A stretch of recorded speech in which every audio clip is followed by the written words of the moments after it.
and then she became the #1 pick in the WNBA draft and then went on to win Rookie of the Year. From there, you guys, she has won so many awards and broken so many records. It's actually become a meme at this point because it's just crazy. People are putting together graphics and there's just so many things. We've went over so many of them this year on my channel, but the impact and just success that she has had this year is insane. So, like I said, Caitlin Clark, who is a women's basketball player for Iowa, is blowing up the viewership problems that have plagued women's sports for basically ever. It's ladies basketball, boys. Nobody watches. I mean, the numbers are insane. In her most recent game against their rival LSU, ESPN said that this game delivered 12.3 million viewers, easily topping the women's basketball record set last year by Iowa versus LSU, its big rival. Peak was 16 million in this game. Caitlin Clark's jersey retirement is creating quite a stir, and it's not just about her amazing NCAA career. The buzz is even louder because Aja Wilson, the WNBA star, is also having her jersey retired on February 2nd, on the same day as Clark. I think Angel will eventually be a good pro.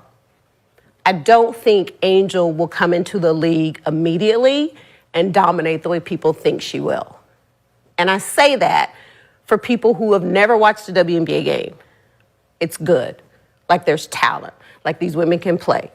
And because there are very few roster spots. Like it's a real job. So people look at new players coming in, whether that's out of college, players who've been overseas, and they look at that and say, oh, you trying to come take my job. Like, nah, it's not gonna be that easy. So will Caitlin Clark be a good pro? Absolutely. Will Caitlin Clark come into the WNBA and do what she's doing right now? Immediately? Absolutely not. Not gonna happen. Okay.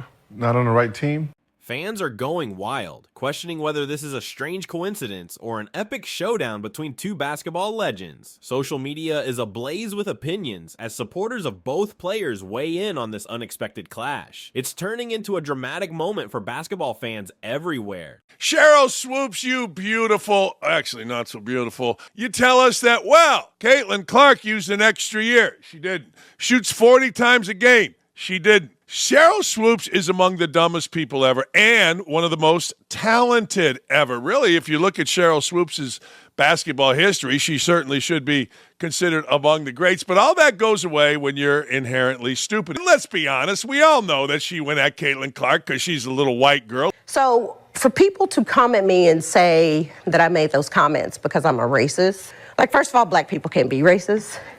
But, like, that's the farthest thing from my mind. I grew up in a very small West Texas town, predominantly white. My best childhood friend is white. Went to predominantly white college, won a national championship. Pretty much everyone on the team was white. Like, we're sisters to this day. Her breaking the record, I think, obviously is a tremendous accomplishment. Let's take a moment to reflect. Remember when women's college basketball barely made a splash? Those days are over. Jack Mack, like I said, compared some other numbers when he posted this video on his TikToks. Let's watch. It's the most viewed women's college basketball game ever. I also think that would mean that it is the most viewed women's basketball game ever. And to put this into further context, I'm going to show you some other numbers. The NBA Finals last year averaged 11.64 million viewers, and the year before averaged 12.4 million. Now, obviously, these games are 7-game series and not just one game, but still, women's basketball, Caitlin Clark getting more ratings than that. You throw in baseball as well, Caitlin Clark and LSU are beating that 9 million average last year. Caitlin Clark, the standout from Iowa, burst onto the scene and has been turning heads since her freshman year. It is also the most watched college basketball game ever on any ESPN platform. That is actually insane. Think about how many of us watch March Madness. Think about all the men in your life sitting around every single day for the past couple of months, just salivating at the mouth over men's basketball. And this is what broke all the records. It is crazy. She's not just playing, she's changing the game. With record-breaking performances, triple-doubles became her signature, and scoring 30 or even 40 points in a game became standard for her. a group of 74 sports journalists from the Associated Press and its members voted on the award.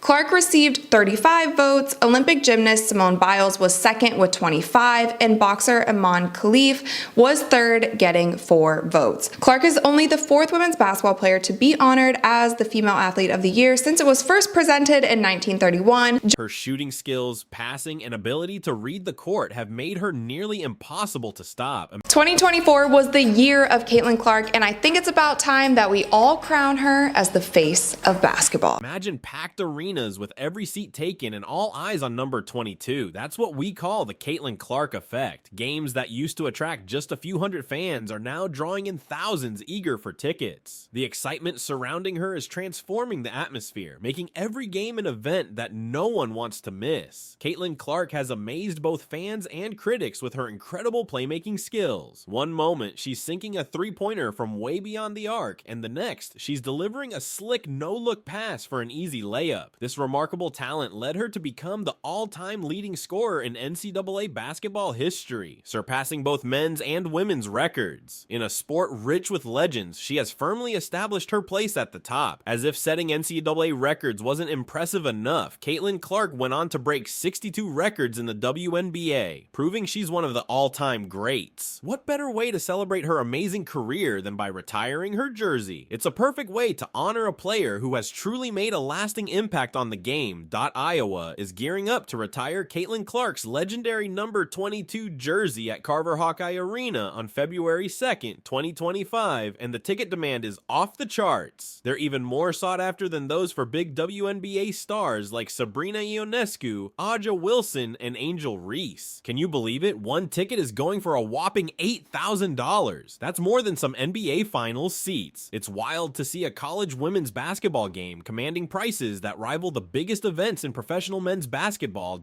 Even the least expensive ticket is more than $500 above what most fans would spend on a whole season of tickets for their favorite team. But you know what? Everyone is ready to shell out the extra cash to see Clark's jersey honored up in the rafters. Is this really happening? Oh, it definitely is. Fans are racing to grab tickets, and it feels like a stock market rush, but all about Caitlin Clark. And get this, the game isn't until February 2nd, 2025, which is over a year away, yet people are already going wild. Just think about the excitement as the date approaches. This is all about being part of something historic. Some experts believe Caitlin Clark's influence on women's basketball is comparable to Michael Jordan's in the NBA, and that's a big deal. No surprise that SportPro named her the 4th most marketable athlete worldwide. She's not just playing, she's changing the game completely. Iowa's decision to retire Caitlin Clark's jersey on February 2nd is stirring up quite a buzz. This date, planned well in advance, coincides with another basketball star's jersey retirement, Aja Wilson. Both players wore number 22, leading to a fascinating clash of legacies. Fans are now debating whether this is mere coincidence or a brewing rivalry. As excitement builds, social media is ablaze with opinions, with some feeling that the timing disrespects Wilson's legacy. It's shaping up to be an unforgettable day in women's basketball history, showcasing the sport's growth and the impact of these two legends. Fans are divided, and social media is buzzing with thoughts. One fan tweeted, "We need to respect Aja, who wore 22 before Caitlin. Why not wait until February 22nd for the retirement?"